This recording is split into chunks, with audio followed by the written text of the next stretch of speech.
Welcome to the Stock Car Spectacle. I'm Ian Jortson. I'm Mike Gamble.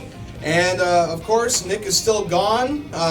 He has not been here to film with us. So we're going to miss him on this show. Yeah. Yep.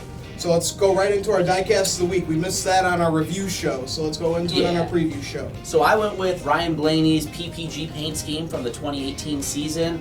I think it's a really good looking car here.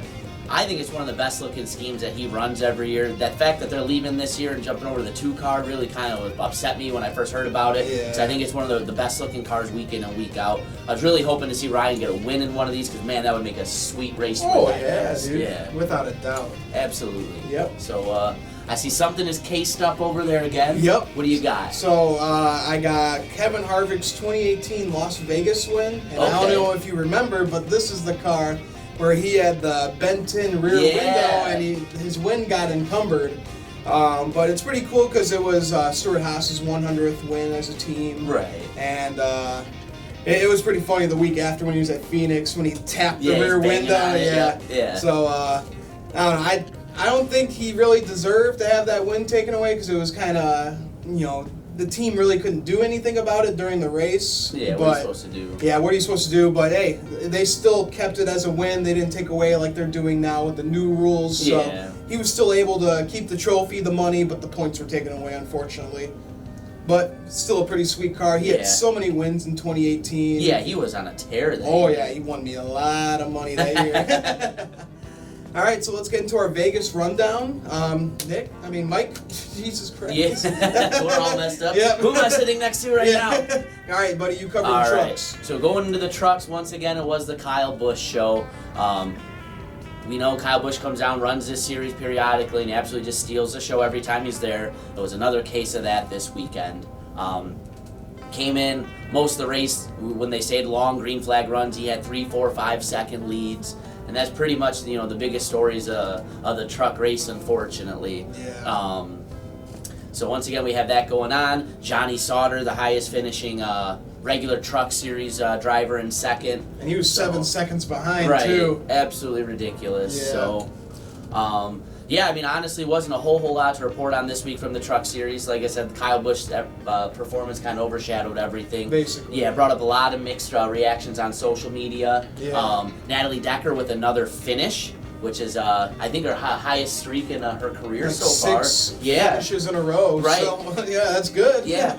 The only other thing really to report, I noticed a lot of times looked like Zane Smith was kind of struggling out there to keep his truck on the track.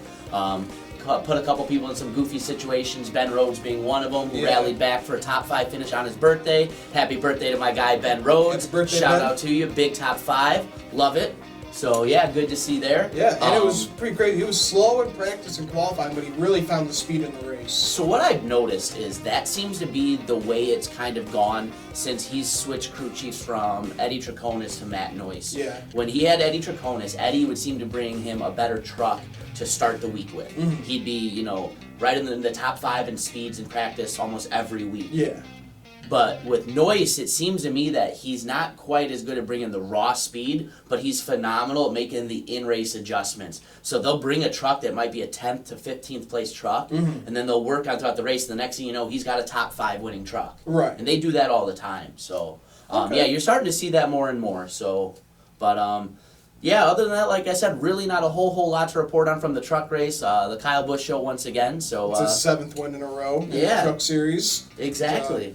So now that we've got that out of the way, let's jump into today's Xfinity race. Yep. What are you thinking here? Well, I think it's going to be a good race. The Boyd Gaming 300. It's going to be 200 laps. Stage 1 is 45. Stage 2 is also 45 laps. And then we're going to end the race with 110 laps. Right. So who you got for your pick? Going into this race, we're going to see our first 1.5 miles now without the big 3. I think this is going to be a very telling race. Oh, yeah. Obviously, we got the season off with a bang with Noah Gragson getting his first career Xfinity win at Daytona. No better place to do it. Oh, yeah. But we are seeing the debut of Daniel Hemrick as well in the 8 car. Exactly. So, with that being said, I think I'm going to ride the Junior Motorsports wave here.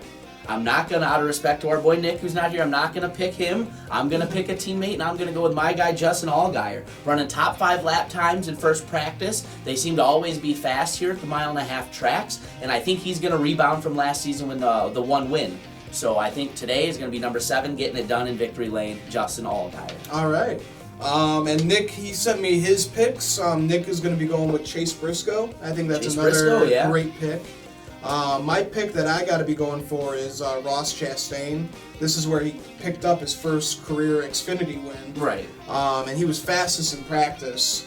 So I think he's going to have a great weekend. He has really shown some speed lately. Yeah, he's showing speed. That Call It Racing machine is showing a lot of speed too.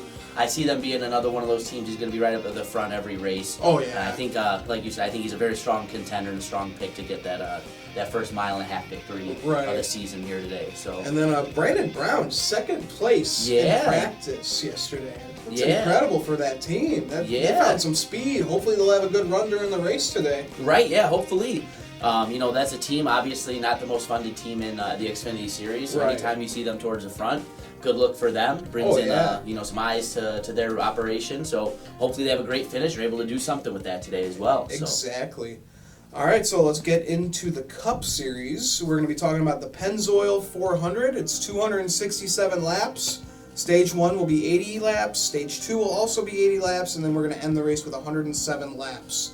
So who do you have to pick for this race? So if you look back and you look at kind of the history of who's run well here in the last, anywhere from 5 to 10 races at the Cup level, a couple of names that seem to stick out time and time again are Joey Logano, Brad Keselowski, Martin Truex Jr. Oh, yeah. I will say, though, I don't feel super confident betting or doing anything with that 19 car, picking them as a favorite to win a race yet. I'm really going to be in wait-and-see mode with them, especially since Cole Pern has left. So with that being said, I think the 22 of Joey Logano is going to take it to victory lane, get Penske Racing on the board in 2020, and I think he's going to have a great race all the way around.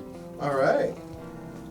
So for Nick's pick, he said he's going to go for Eric Almirola. Eric Almirola, he's had speed all day yesterday, and hopefully he'll keep up the speed during the race because he's been looking fast. And he needs to get some more wins that are not on a plate track. Yeah, it'd be really good to see him get a non-restrictor plate win. Like you said, he did show a lot of speed in practice so far, so that's going to be a plus. Exactly. And he's also had a lot of success in the last 3 or 4 races too. He's been in the top 10 in points accrued. Yeah. So maybe it's time to see old 10 in victory lane here. Yeah, maybe. Hopefully. And then for my pick, I got to go with Kevin Harvick. I mean, he's really fast at the 1.5 miles. He's showed it the past few years. And he picked up a win at Vegas a few years ago, and he's had, I think, 7 top 10s in his last, 8 races there or something. So he's been really good at that track. Yeah, he kills it there. Yeah. All right, so I think that'll do it for our episode here. So for the Stock Car Spectacle, I'm Ian Jortson. I'm Mike Gamble. And guys, make sure to follow us on Twitter, Instagram, follow Ashland Heddens Racing. Make sure to follow Koto's Mojo. He's another one of our friends with a really good sports podcast. So thanks for watching, guys. See you guys.